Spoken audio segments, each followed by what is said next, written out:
grève aujourd'hui, c'est pour demander l'application du statut national dans son intégralité.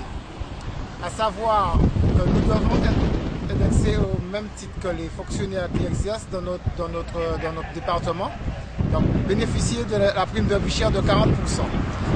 Cela figure dans un paragraphe de notre statut qui plus a été abrogé par d'autres lois, par un protocole de fin de conflit en 1972 qui dit que, comme je me répète, que les agents travaillant dans les départements d'outre-mer doivent bénéficier de la même indemnité que les fonctionnaires travaillant dans ces mêmes départements.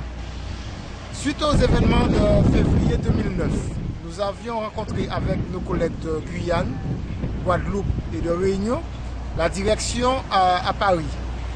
Parce que nous avions, comme tout le monde sait, il y avait eu les événements pour demander la hausse des salaires, la lutte contre la vie chère.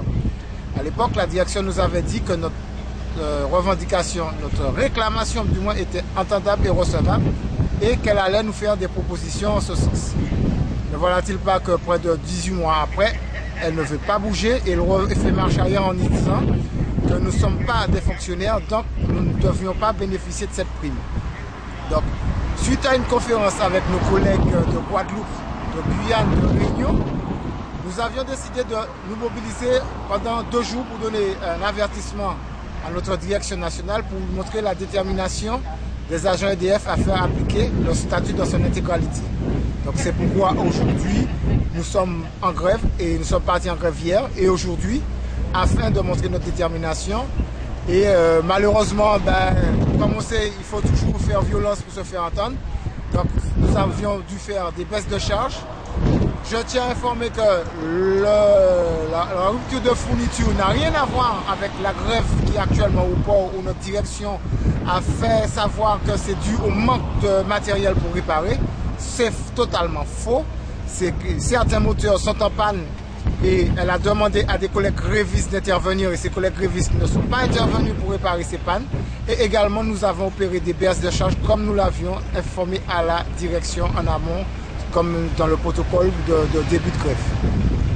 Et par rapport à la négociation sur les salaires, est-ce que la direction vous a reçu déjà? Est-ce que vous avez entamé des discussions? Est-ce que sur ces 2 jours-là? Donc, comme je disais, ça ne concerne pas, c'est pas un mouvement en local. C'est un mouvement qui se traite avec EDF SA, puisque c'est lui qui gère les 4 pays. Donc ici, c'était pour dire, montrer notre détermination, que notre direction locale fasse remonter à sa direction que les agents dans l'ensemble des départements des pays d'outre-mer sont prêts à se battre pour obtenir gain de cause, pour obtenir l'application. Nous ne demandons pas de hausse de salaire, ni plus de salaire, mais c'est simplement l'application de ce qui nous est dû. Qui, je rappelle, le statut national date de 1946. Nous sommes nationalisés depuis 1975.